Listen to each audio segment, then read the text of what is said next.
Hello, नमस्कार मेरे प्यारे साथियों, कैसे हो आप सब लोग?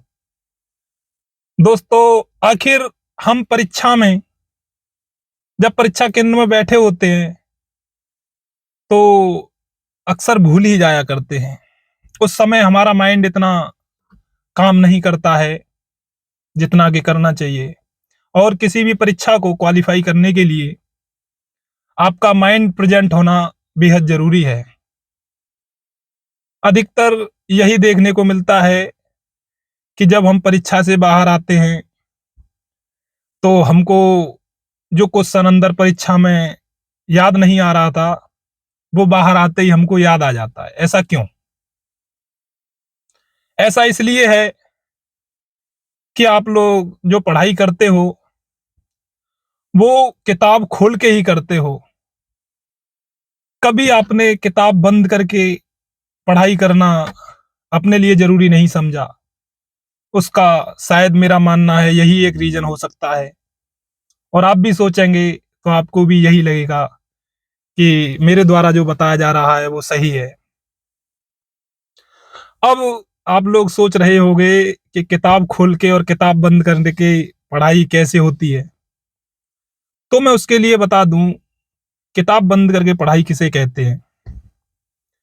जैसे कि मान लीजिए आप कुछ भी पढ़े आज, मैथ ही पढ़े मानो। आज मैथ के आपने एग्जाम्पल किए 10 से 15 किसी चैप्टर के, आपने किताब को बंद कर दिया।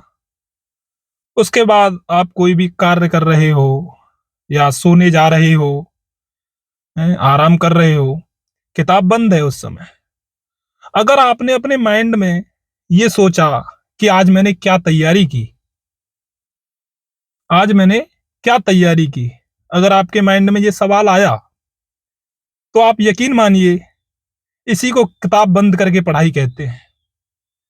जब आपके दिमाग में अगर 2 से 4 सवाल भी आ गए कि आज मैंने पढ़ा था, चाल दूरी चैप्टर पढ़ा था, उसमें कौन-कौन से क्वेश्चन होते हैं, कितने क्वेश्चन आते हैं, आपके दिमाग में गूंजा, आपको पता चला कि एक चोर इतनी दूरी पर है, पुलिस वाला इधर से देखता है, उसकी पुलिस वाले की चाल इतनी है, चोर की इतनी है, तो बताइए कितने समय में उसको पकड़ लेगा। अगर ये दिमाग में आपके में आ गया, ये मैंने क्वेश्चन पढ़ा था, तो आपको मैं ये यकीन दिलाता हूं कि आप कभी जीवन में भूलोगे नहीं।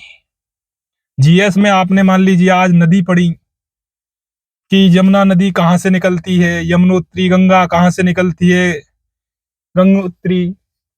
अगर ये क्वेश्चन आपको याद करने के बाद जब आप सो रहे हो, आराम कर रहे हो या किसी कार्य में लगे हो, अगर उस समय आपने दिमाग को घुमा दिया कि मैंने जीएस में आज क्या-क्या याद किया था, अगर 50 क्वेश्चन में से अगर आपको 20 क्वेश्चन भी याद हैं, तो आप यकीन मानिए कि आपके वो 20 क्वेश्चन ऐसे कंठस्थ हो जाएंगे कि आप कभी उनको भुला नहीं पाएंगे।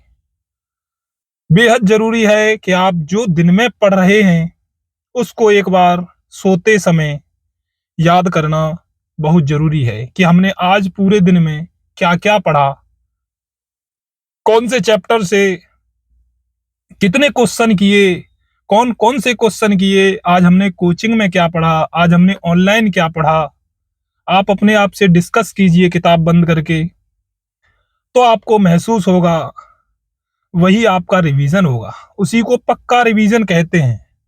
अगर आप किताब बंद करके जब पढ़ना सीख जाओगे, तो आप जान लीजिए आप अपनी परीक्षा की वो सीढ़ी पार कर चुके होगे जो आपको पार करनी है।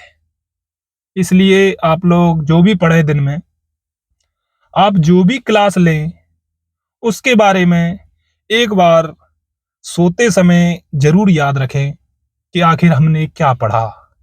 जब सुबह जगें, तो फिर याद करें कि आखिर हमने कल क्या-क्या पढ़ा था। अगर आप कुछ भूल रहे हो, तो उसी को चैप्टर को दोबारा खोलिए और दोबारा केवल अपनी ससरी नज़रों से, अर्थात बहुत जल्दी समय में जल्दी-जल्दी उसे फेर लीजिए, जिससे कि वो आपके माइंड में सेट हो जाए। मेन बात क्या है, पढ़ते सब लोग हैं, लेकिन जो लोग यहाँ रखते हैं, वही एग्ज़ाम को क्रैक करते हैं। इसलिए जो मैं आपको बता रहा हूँ, ये आपकी पढ़ाई करने का सबसे अच्छा तरीका है। इस तरीका को अपनाइए और आप अपनी एग्जाम को क्वालिफाई करने में ये मेरा तरीका आपको मदद करेगा। और मैं भी आशा करता हूँ कि आप लोग मेरे इस तरीके से बेहद अच्छी तरह से संतुष्ट होंगे। ओके, मिलते हैं नेक्स्ट वीडियो में। जब तक के लिए धन्यवाद।